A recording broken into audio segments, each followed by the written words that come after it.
Hello friends, आज हम लोग यूपी टेट परीक्षा संबंधित पर्यावरण के कुछ महत्वपूर्ण क्वेश्चन को सॉल्व करेंगे। यूपी टेट परीक्षा 28 नवंबर को प्रस्तावित है।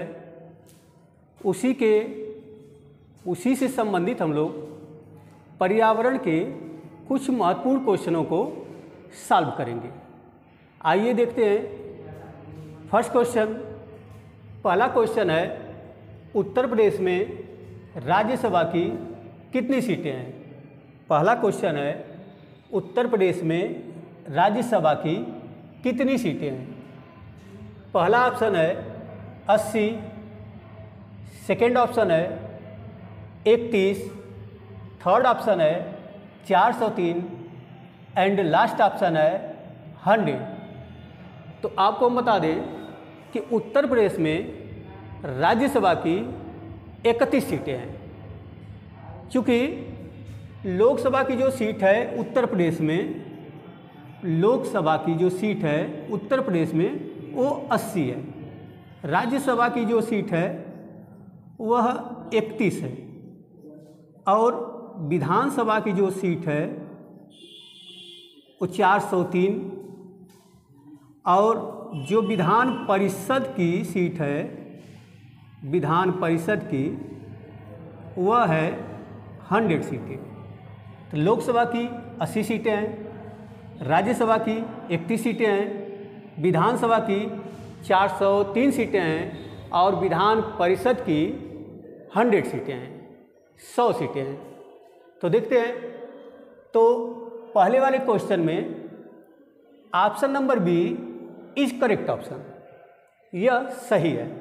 सेकंड क्वेश्चन देखते हैं। सेकंड क्वेश्चन है, निम्न में असम राज्य में स्थित वन्यजीव अभयारण्य है। असम में कौन सा वन्यजीव अभयारण्य स्थित है? तो पेरियार की बात करते हैं तो पेरियार केरल में है। रणथंभौर की बात करते हैं तो रणथंभौर राजस्थान में है। काजीरंगा जो है वो क्या है, असम में है और दुधवा हमारे उत्तर प्रदेश में है। तो इसका करेक्ट ऑप्शन जो होगा सी सही होगा, यानी असम में काजीरंगा वन्यजीव अभयारण्य स्थित है।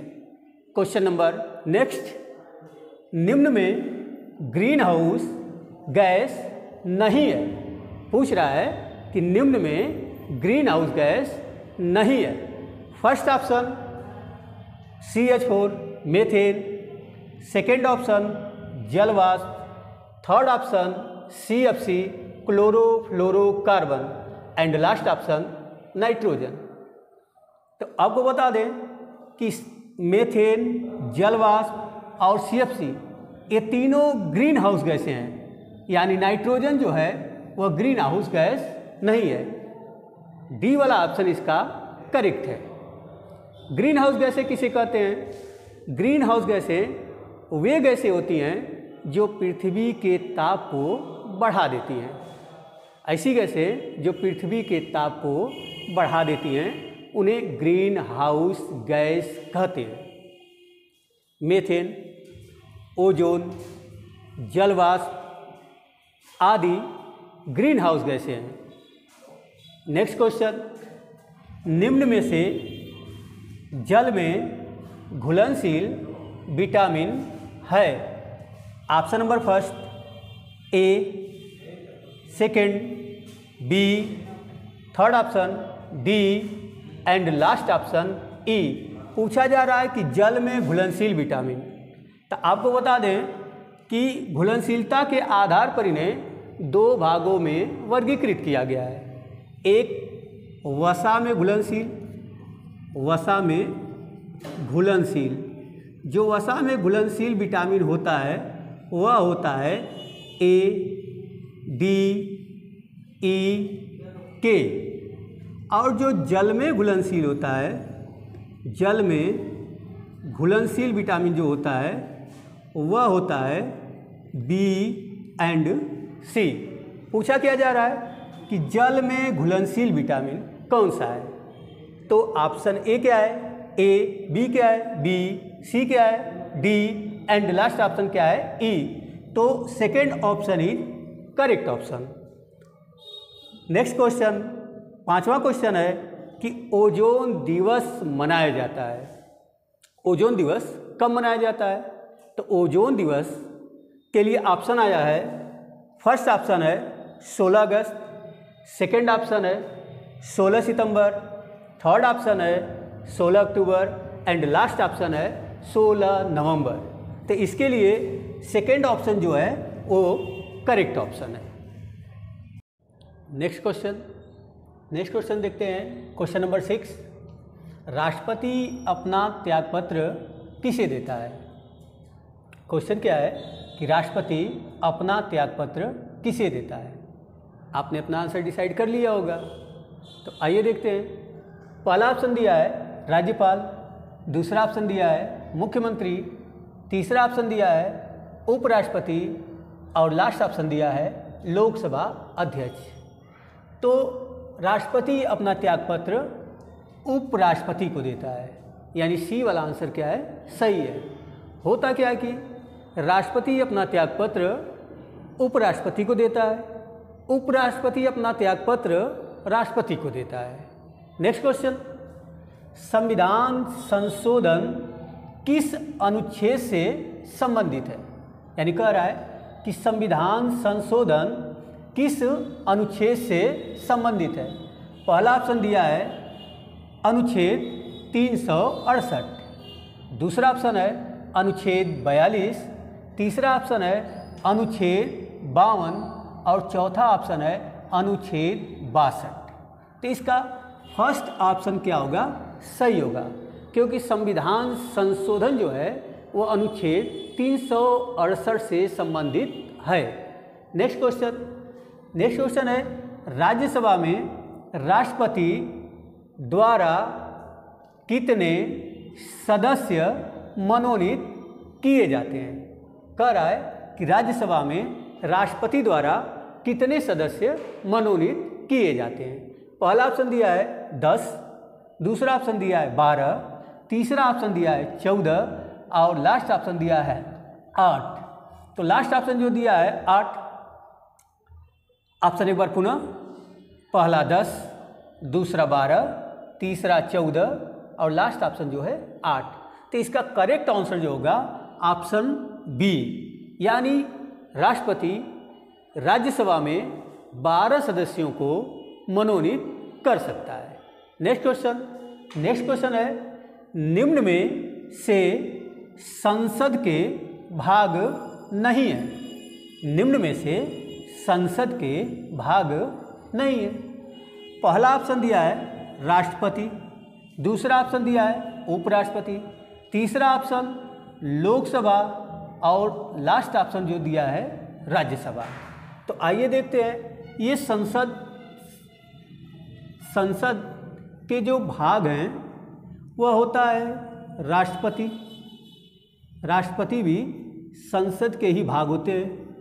दूसरा होता है लोकसभा और उसके बाद क्या होता है राज्यसभा। यानी संसद के कुल कितने भाग होते हैं? 3, राष्ट्रपति, लोकसभा, राज्यसभा। तो अब इसमें ऑप्शन हम देख लेते हैं। ऑप्शन जो है इसमें राष्ट्रपति है, उपराष्ट्रपति, लोकसभा, राज्यसभा। तो इसका करेक्ट ऑप्शन जो होगा वो क्या होगा, बी होगा, क्योंकि पूछ रहा है निम्न में से संसद के भाग नहीं है। जब भी हम निगेटिव क्वेश्चन को करेंगे तो थोड़ा सा उस पर ध्यान दे देंगे, ठीक ना। नेक्स्ट क्वेश्चन, सामुदायिक विकास कार्यक्रम का सार था। सामुदायिक विकास कार्यक्रम का सार था। पहला ऑप्शन सड़कों का निर्माण, दूसरा परिवार नियोजन, तीसरा लोक भागीदारी और चौथा जो ऑप्शन है सिंचाई। तो इसका जो थर्ड ऑप्शन है वो क्या है, सही है। लोकसभा के बारे में हम आपको बता दें थोड़ा सा कि लोकसभा जो होता है वह निम्न सदन होता है। इसे लोकप्रिय सदन के नाम से भी जाना जाता है। लोकप्रिय सदन इसलिए कहा जाता है क्योंकि लोकसभा सदस्यों का चुनाव प्रत्यक्ष रूप से होता है, कहने का मतलब जनता द्वारा होता है। राज्यसभा जो होता है वह उच्च सदन है और इसे शक्तिहीन सदन के नाम से भी जाना जाता है, क्योंकि इसका जो चुनाव होता है वह प्रत्यक्ष रूप से नहीं होता, यह चुने हुए प्रतिनिधियों के द्वारा होता है। नाइट्रोजन जो होती है वो होती है 78%, ऑक्सीजन जो होती है लगभग 21% और कार्बन डाइऑक्साइड जो होती है वो होता है 0.03%। कभी कभी ऐसा ही पूछा जाता है कि निम्नलिखित में से वो कौन सी दो गैसें हैं जो एटमॉस्फेयर का मैक्सिमम भाग कवर करती हैं। तो ऑक्सीजन और नाइट्रोजन कितना कवर करती हैं? 99%। यानी यहाँ पे जो क्वेश्चन पूछा गया वायुमंडल में कार्बन डाइऑक्साइड की प्रतिशत मात्रा होती है। पहला ऑप्शन क्या था? 78%। सेकेंड ऑप्शन क्या था? 21%। थर्ड ऑप्शन क्या था? 0.3%। और लास्ट ऑप्शन क्या था? 0.03%। तो D option is A correct option. Next question 14, prairie घास का मैदान, प्रेयरी घास का मैदान पाया जाता है। पहला ऑप्शन दिया है उत्तरी अमेरिका, दूसरा ऑप्शन ऑस्ट्रेलिया, तीसरा ऑप्शन कनाडा, चौथा ऑप्शन न्यूजीलैंड। यूपी टेट परीक्षा में पर्यावरण में मैक्सिमम एक क्वेश्चन, कम से कम एक क्वेश्चन मैक्सिमम परीक्षाओं में, हर साल की परीक्षाओं में घास के मैदान से पूछे जाते हैं। तो इसका करेक्ट ऑप्शन जो होगा ए, उत्तरी अमेरिका। नेक्स्ट क्वेश्चन, निम्नलिखित में से वैश्विक तापन के लिए उत्तरदायी है। वैश्विक तापन का मतलब होता है ग्लोबल वार्मिंग। ग्लोबल वार्मिंग, तो वैश्विक तापन के लिए वो गैसें जिम्मेदार होंगी जो पृथ्वी के ताप को बढ़ा देती हैं। कार्बन डाइऑक्साइड इंफ्रारेड विकिरण को ट्रैप करती है, पृथ्वी के ताप को बढ़ा देती है। मीथेन भी पृथ्वी के ताप को बढ़ा देती है। कार्बन डाइऑक्साइड, जलवाष्प, ये तीनों जो हैं ग्रीन हाउस गैसें हैं। ग्रीन हाउस गैसें पृथ्वी के ताप को बढ़ा देती हैं। तो इसमें ये सभी वाला आंसर मतलब डी वाला ऑप्शन जो होगा सही होगा। नेक्स्ट क्वेश्चन 16वां क्वेश्चन है, निम्न में से गोमती नदी के किनारे अवस्थित नगर है। कौन सा नगर इसमें से गोमती नदी के किनारे स्थित है? पहला ऑप्शन है दिल्ली, दूसरा ऑप्शन है कन्नौज, तीसरा ऑप्शन है जौनपुर, चौथा ऑप्शन है उज्जैन। तो आपको पता होगा कि दिल्ली जो है वो यमुना नदी के किनारे है, कन्नौज जो है गंगा नदी के किनारे है, जौनपुर जो है वो गोमती नदी के किनारे है। यानी ए वाला ऑप्शन इसका क्या है? करेक्ट है। उज्जैन की बात करें तो उज्जैन जो है क्षिप्रा नदी के किनारे है। नेक्स्ट क्वेश्चन, निम्नलिखित में अम्ल वर्षा का कारण है। अम्ल वर्षा अथवा अम्लीय वर्षा का कारण है। पहला ऑप्शन दिया है carbon monoxide, carbon dioxide, carbon monoxide तथा कार्बन डाइऑक्साइड। दूसरा ऑप्शन दिया है कार्बन डाइऑक्साइड तथा नाइट्रोजन। तीसरा ऑप्शन दिया है सल्फर डाइऑक्साइड और नाइट्रोजन के ऑक्साइड, नाइट्रोजन डाइऑक्साइड। और लास्ट ऑप्शन दिया है ओजोन। तो अम्लीय वर्षा क्या है कि उसमें नाइट्रोजन के ऑक्साइड और सल्फर के ऑक्साइड जल से क्रिया करके नाइट्रिक अम्ल और सल्फ्यूरिक अम्ल बना देते हैं, और वो जब वर्षा के साथ गिरने लगता है तो उसे ही अम्ल वर्षा कहा जाता है। अम्ल वर्षा से जो संगमरमर की दीवारें बनी है, जैसे ताजमहल बना हुआ है, उसका रंग बदरंग होता जा रहा है, अर्थात पीला होता जा रहा है। तो कभी अगर ऐसा भी क्वेश्चन पूछ दे कि ताजमहल का रंग बदरंग होने का प्रमुख कारण है, तो वो कारण क्या है? अम्लीय वर्षा। तो इस क्वेश्चन में option number C is right option. Next question तब चलते हैं। कह रहा है कि कवकों का अध्ययन किया जाता है, यानी जो कवक होते हैं उनका अध्ययन किस में किया जाता है? पहला ऑप्शन दे रहा है फाइकोलॉजी, दूसरा ऑप्शन दे रहा है माइकोलॉजी, तीसरा ऑप्शन दे रहा है बैक्टीरियोलॉजी और चौथा ऑप्शन दे रहा है वायरोलॉजी। आइए देखते हैं, आपने अपना आंसर तो डिसाइड कर लिया होगा। पहला दिया है फाइकोलॉजी, तो फाइकोलॉजी में शैवालों का अध्ययन किया जाता है। दूसरा दिया है माइकोलॉजी, तो माइकोलॉजी में कवकों का अध्ययन किया जाता है। यह ऑप्शन जो है बी वाला ऑप्शन जो है वो करेक्ट ऑप्शन है। आगे भी देख लेते हैं। दिया है बैक्टीरियोलॉजी, तो बैक्टीरियोलॉजी में जीवाणुओं का अर्थात बैक्टीरिया का अध्ययन किया जाता है। लास्ट ऑप्शन दिया है वायरोलॉजी, तो वायरोलॉजी में विषाणु का अध्ययन किया जाता है।